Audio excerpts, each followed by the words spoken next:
Hello, frequency friends. I am so excited to share today's episode with you. I am telling you what, some of you may know me as a museum curator and artist mentor, but my favorite way to introduce myself is that I am someone that likes to challenge the status quo because we need change. We need change right now. And art is one of the most powerful communication tools we have to make that change. Art can really help shift that perspective. And today's guest, we have a dynamic team. We have Jenny Pohlman and Sabrina Knowles, and they aren't just making sculptures. They are forging powerful narratives in glass and steel that confront the systemic erasure of women and the perilous loss of feminine wisdom.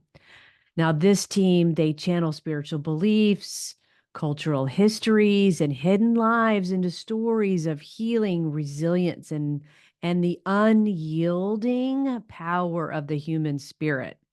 Now, in this episode, Pullman and Knowles reveal their relentless quest to guard against forgetting of the feminine knowledge, a force that's been sidelined for way too long.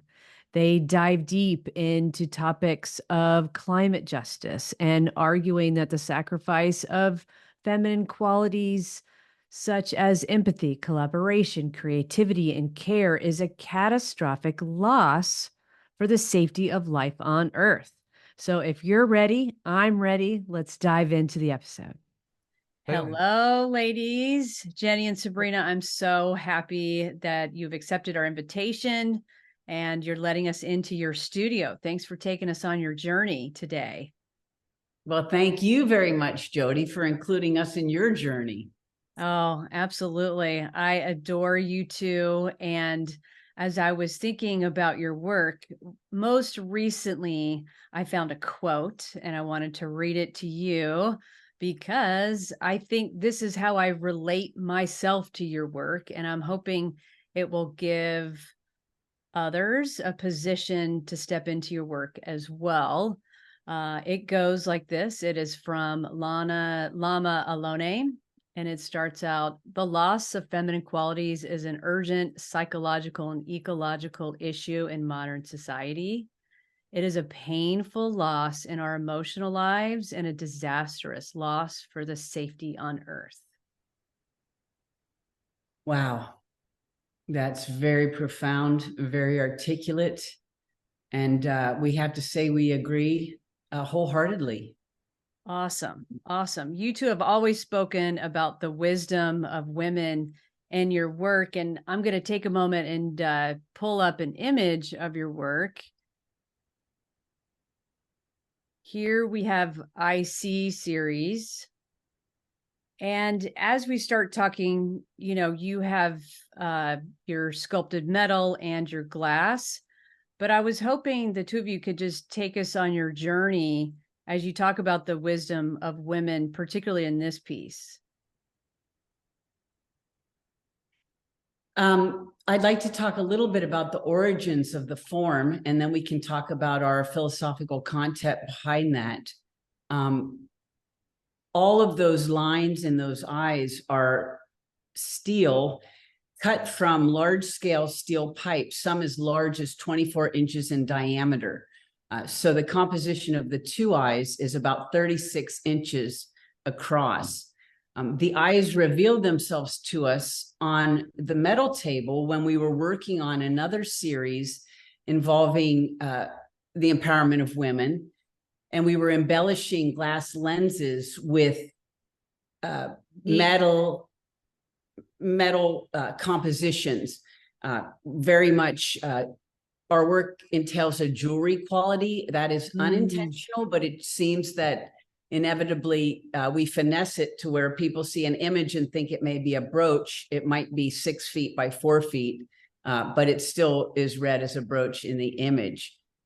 So the eye slowly revealed itself on the table when we were pushing these metal ribs around. It took about 15 or more iterations over the course of 2 years to minimize the line and create a singular eye.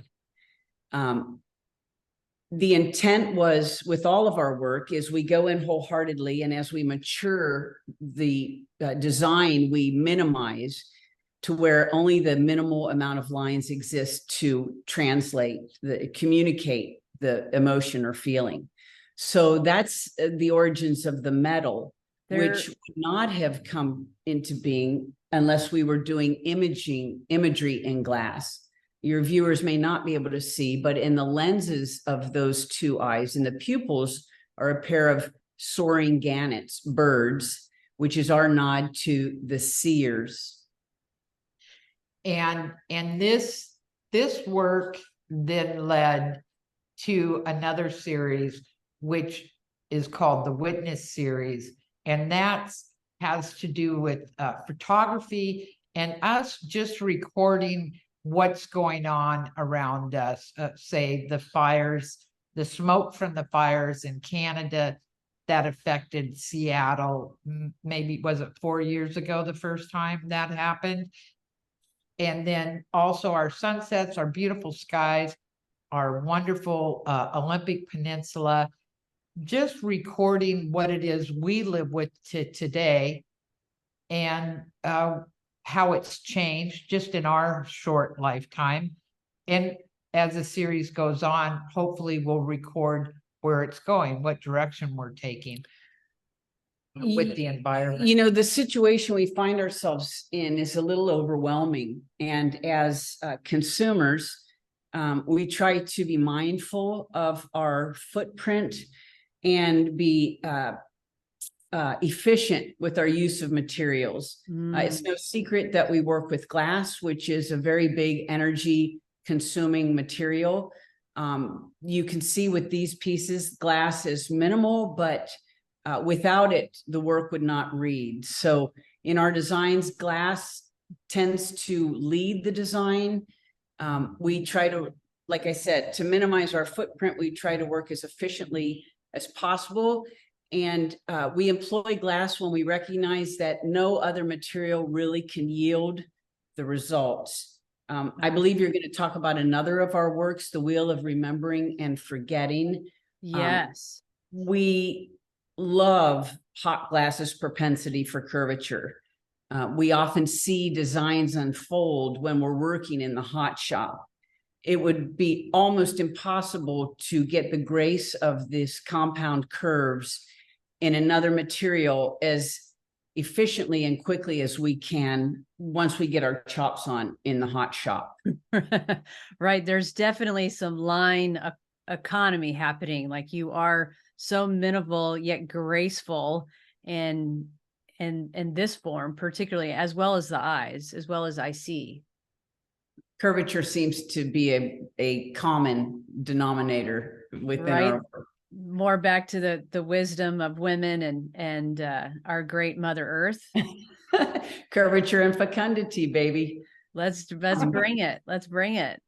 So in order to discuss the composition that you see here, the Wheel of Remembering and Forgetting, which is almost 3 feet in diameter, Sabrina was going to take us on a journey of how we arrived at our bird form. Let's do it. Okay, well, for Jenny and I, the heron is a type of talisman. Whenever we have a significant encounter with a heron, it seems we have good luck. We have a good time. They seem to appear at times of great change in our horizons. And joy. So we were working on this form, our interpretation of what a heron would look like, in probably 99. And with its long neck. With the long neck going forward. And the heron, if you look at it carefully, well, not even that carefully, there's a compound curve in the neck of the birds. And that was kind of difficult for me to create in the hot shop. I like to let the glass kind of flow the way it wants to, because glass wants to be round and it's curvy and it's got all those elements in it.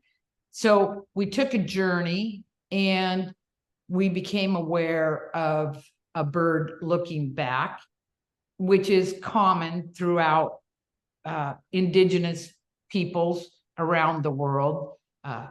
For instance, Native Americans often will show a raven or a crow looking back.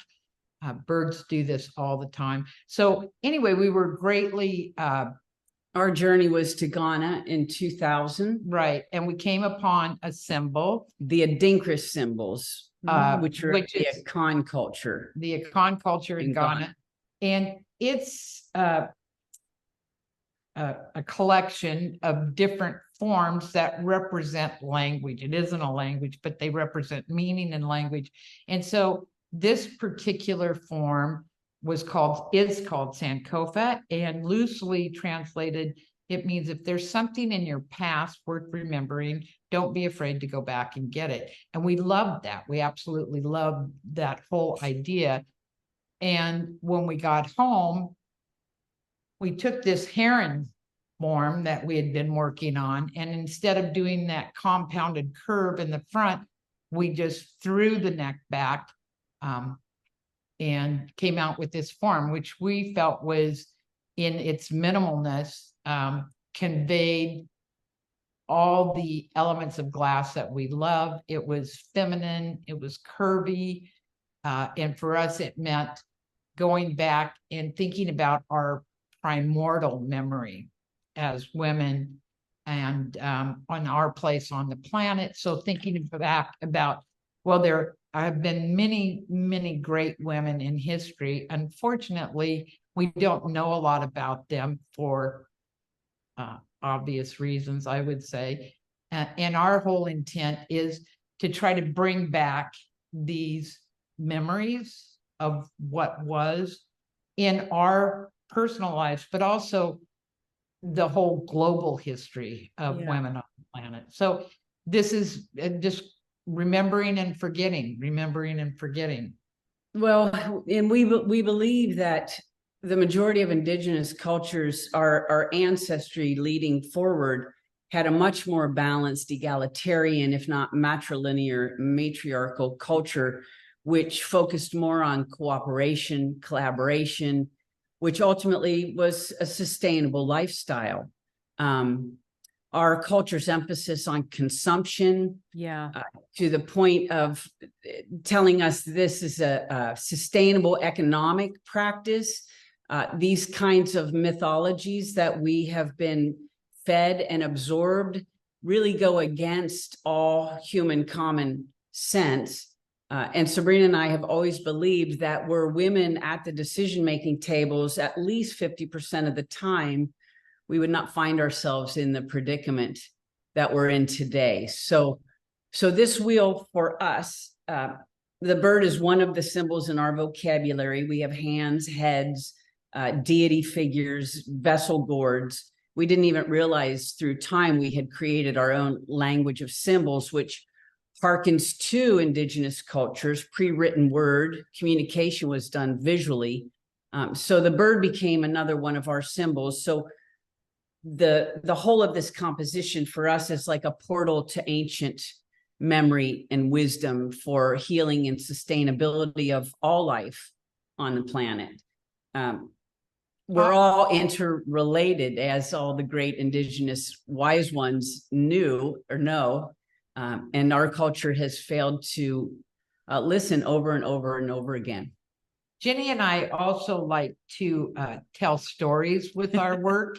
And some of those stories are in our mind, our own mind, stories that we've come up with of just ideas of, well, maybe this represents this, because in prehistory, there's no written word. So I mean, there's a lot of evidence that archaeologists and anthropologists draw from to create their narratives. And so we just decided to be, I don't know how you say it. Anyway, we just storytellers. We'll make up our own history. Right. Well, we believe, intuition, just a connection to our ancestry. We all share we all have a shared global shared ancestry. And we truly believe that there was a time when the world was, there were cultures that lived in a much more state of pleasantry, shall we say. There was a greater quality of life on the planet. Anthropological studies have shown repeatedly that our ancestors had much more leisure time than we have. And so much of that is driven by this need for economy, for the global economy, which is, manifests in the consume, which anyone can see. There's a limited, finite resources on the planet. So population increase and overconsumption, where in the hell did everybody think that was going to take us?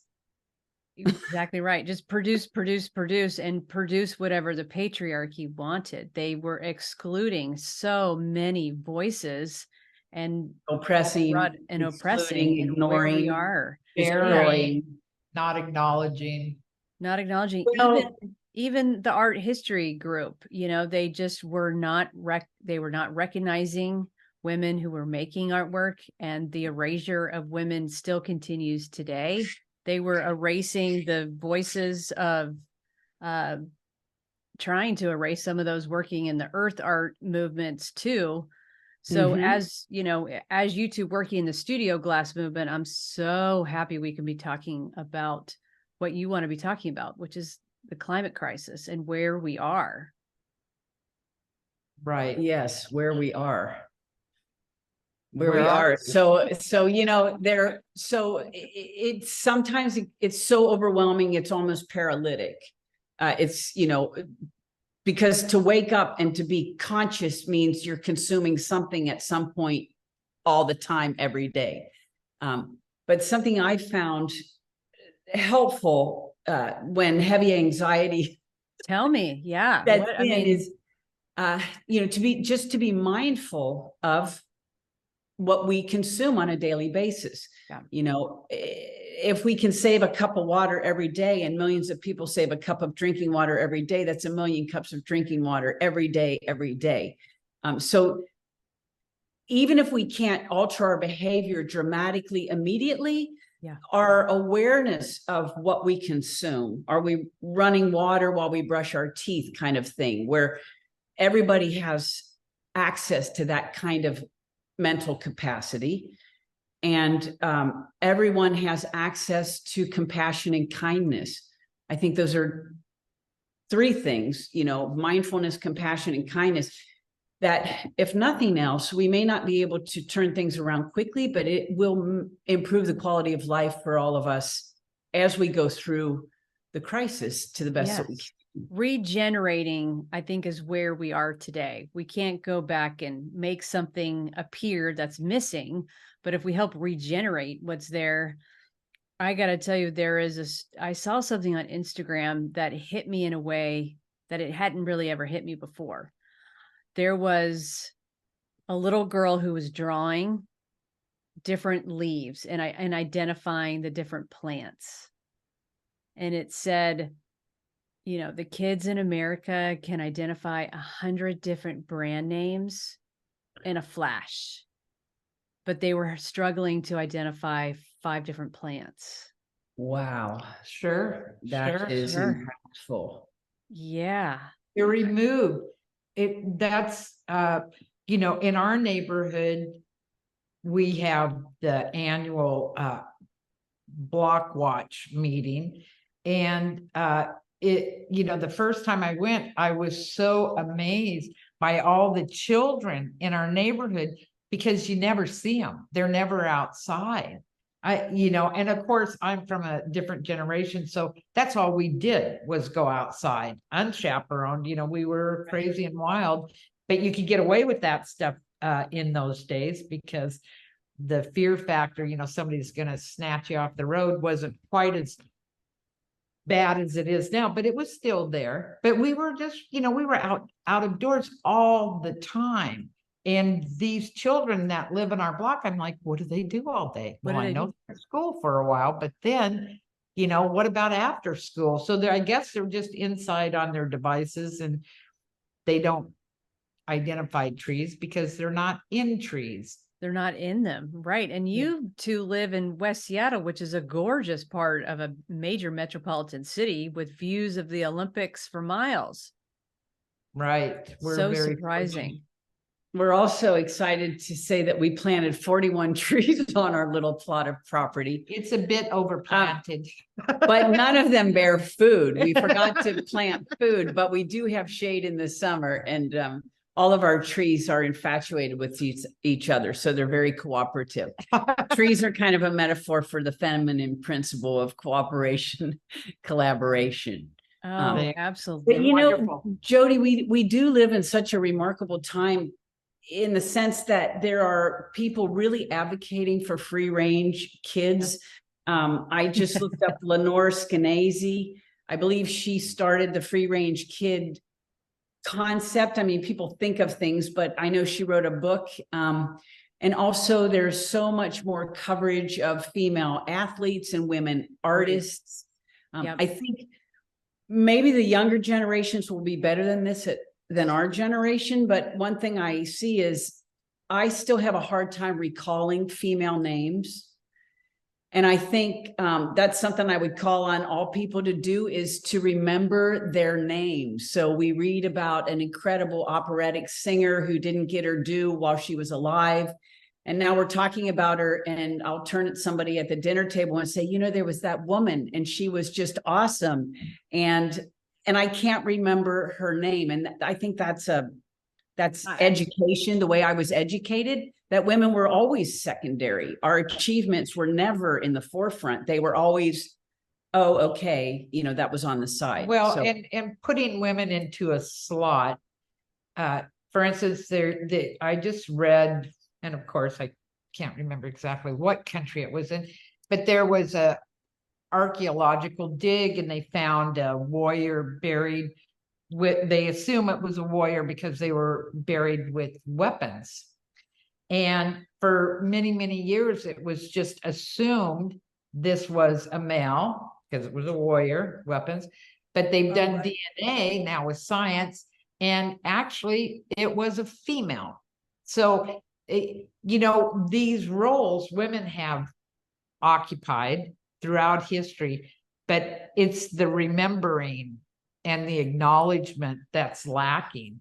So we don't know, because a woman warrior wouldn't fit into the narrative of what a woman should be in our Western world that we occupy. So the truth is coming out through science, which is really fabulous. Fabulous. And I would have given all the popcorn in the world to be sitting on a couch watching that Viola Davis movie that she produced and starred in last year. I'm just COVID brain. I'm just going to forget the name of that movie, but it was about women warrior. Oh, okay. We didn't see that movie. I am a movie goer too, but I did not see that. So, then there's still time for my dream to come true. There is. You know, and it all goes back to the climate crisis, because, you know, it is the women who perpetuated human life, for better or for worse. We're here today because of millenniums of females and their bodies and their philosophies and their tenacity and their strength and grace and wisdom that brings us to this point today. And just yesterday, I think we were listening to an interview with Kat Bohannon, who's releasing a book called Eve, How the Female Body Drove 200 Million Years of Human Evolution. Love it. And she basically articulates everything that so many people are becoming aware of. It's as if we're awakening to what we have forgotten. What we have forgotten is killing us. So, you know, better late than never.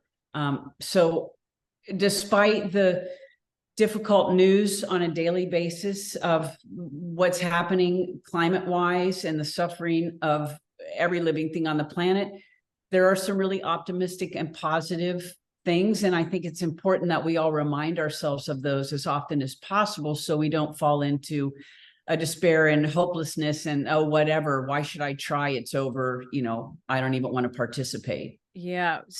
I wanted to share too on the education.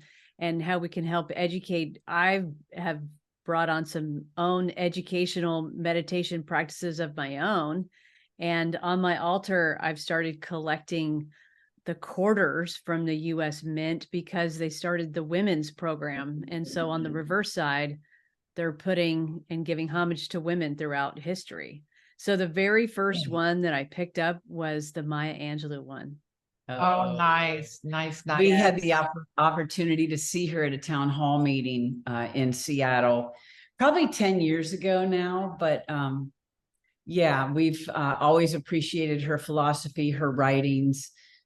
She's been an inspiration for everyone, really, who is aware of her. Absolutely. And I got to tell you, you two are such a huge inspiration for me. I've always admired your work for the last 20 years that I've been looking at it.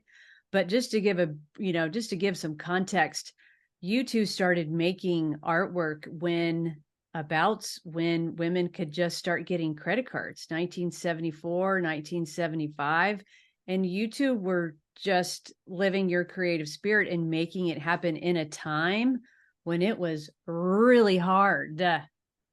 And you chose the medium of glass, which is pretty much got awfully expensive to begin with. And you have to have a ton of equipment to do. I just commend you for keeping that creative spirit alive every single time you got told no, or every single time you got told you can't do that. You just have done it. Here's the thing, Jody. You don't get told no. You just don't get told anything. Oh, I hope everybody hears that. That's more, I think that's more the way it works. You're just not part of the conversation. You're not included for whatever reason. And you can't, because you were secondary. We were always secondary. But you can't internalize that because it will, crush your spirit or lead to despair and helplessness. Yeah. Yes. So just go Which has never helped anyone. Kind of la la la. Right. Well, your voice matters. And pardon? It really helped that we had each other. Yes. Because it seemed like we were able to offset each other's moments of despair and helplessness.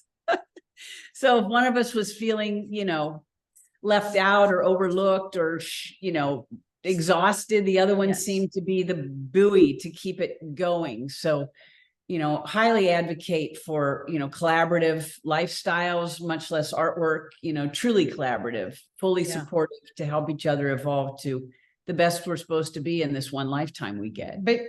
And also there, our timing was good. It doesn't go back quite as far as 75 there for the creative output, but our timing was good. And we were, there were enough women in leading up organizations who gave us hope and encouragement that we're forever grateful for. Alice Rooney, who was director of Pilchuck Glass School for many years. That's how I arrived there, was through Alice. And she was always very encouraging. She was very truthful, which was sometimes painful, but she was honest, and not in a cruel way, but in a positive critique type of way. And there have been other women in positions where they have reached out and lent a rope to climb up on, or so that has to be acknowledged. And then also the wonderful female artists working in glass specifically who came before us, which was always gives you hope in your endeavors. We've never sat around and complained about how unjust are those issues. We've never done that. We just have an idea and we're like, well, why can't we? Why can't we do it? And then we go forward and, and you do what you can do, and you do it for as long as you can until you decide that you don't want to do it anymore for whatever reasons, and that's also valid. I think people can get burnout or tired of swimming upstream, and that's fine to say, hey, okay, let's take a break here and Or let's not even think about that. Let's just keep pushing forward and see what happens. Exactly right. So if you don't push forward, you don't know where that edge is.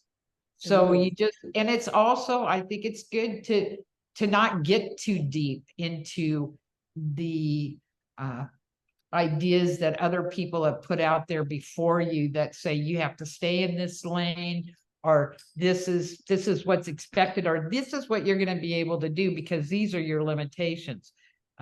We all have limitations, and we all have great potential as well. So it's it's in the mind. Yeah. You have to have the mindset first and foremost. But for us, I think it was, for me personally, on my end of it, I just love the material of glass. And because I love the way it moves. And it's kind of magic, alchemy, that there's this material that's hot and soft and malleable and works really well with gravity. And then it can come out and it's like this hard, strong, almost sometimes brittle substance. So going from this soft flowing to this hard, rigid, but to be able to maintain going from the hot flowing, which is the most beautiful glass will ever be, right? To have that somehow transfer to the cold stillness of glass, have that fluidity transfer over into the cold stage is a goal of ours, I would say. What do you think about that? Yeah, to maintain the sensuality once it's no longer in its malleable form. Yeah, so I do love the material. It's and Jenny and I have been working with it for a really long time now, and we still haven't mastered it. It's a skill. So it's like anything, the more you do it, the better you get, and you concentrate on particular forms. And you've changed your forms. You've done the wheels. Yes, we have. We've changed our whole, from we call our signature work when we first started collaborating together, to what we're making now. There is a line through it. If you know us and you know our work well, you can see that line. But if you're a novice coming in and you see the signature work and you see, for instance, the Witness series, I don't know that you would know that we're the same people. We introduced photography. We worked for years to get photography into blown glass. Yes. That was an exceptional journey. We spent thousands of dollars on classes and equipment, trial and error as efficiently as possible in the hot shop. We got residencies to do some experimentation. And so as we pursue our work, we are storytellers, poet, feminist storytellers first and foremost. But our compositions have definitely changed, and we're integrating original imagery and text and figuring out delivery venues for how to bring those elements to the public, and how to create compositional works that are engaging and also have some mystery. We're much less should I use a word like didactic about what our work means now that we're older? We invite the viewer to get closer. Some of our newer work requires a little more intimacy, proximity, and create your own story. There's a lot of emphasis on memory also. I think that's where I come in on your remembering wheel with that heron form. And it brings me to one of my personal experiences I had last week. I was walking to the store. It was a gray day here in Washington, and a blue heron was flying over me so close that it was blowing my hair back. Wow. You had a major heron encounter. Yes. Enviable. I mean, I almost had to stop what I was doing and go home and record it, because I was in such awe of this. Well, yeah, you had a meeting with that heron. Yes. That's brilliant. Yes. Wow. Well, I just found out that the heron is the Seattle bird, or maybe the King County bird, not the state bird, I don't think. State bird is a goldfinch, but But anyway, we're also into the great birds. blue heron is, at least all over the United States, to my knowledge, and possibly around the world. Here's an interesting thought. Do you think when birds migrate, they change language when they cross country borders? I definitely think they change frequency. Yeah. Yes, yes. Anyway, well, that's really what a cool heron. It was. I wish I was in Seattle to come see what you guys were up to tomorrow, because I heard you're blowing glass. Are you working on a future project? Is there anything you can? Oh, you're not going to believe this. We're working on a commission, actually. For a bird wheel. Are you kidding me? It's really right now. We are working for two excellent, wonderful women, and we're constructing a bird wheel for them. We're creating a bird wheel. And so we go into the shop and we create, a few more birds than we need. And then we call the birds to create the compositions. So we're right in the midst of that project. We're blowing down at Patrick Cahill's Area 253 in Tacoma. It's a wonderfully run shop. He runs a beautiful shop, and we can go in there for 4 hours. It's a private shop. So it's great because, after lunch, we're exhausted anyway, and we can just go home. We don't have to go back in the shop. And we've always accessed either, private or public shops. We've not run our own hot shop because our work requires so much work outside of the hot shop that we would not be able to be efficient with the kind of, gas consumption. But we access public access, and that way we're participating in a community experience. That works really well for the way we work. Other artists are more focused on glass exclusively, so they have different techniques for working too. Yeah, your inventiveness just astounds me. I love your creativity, and I just want you to know that your voice matters, and I'm looking forward to all your future projects. Thank you Thank you so much for being here. Okay.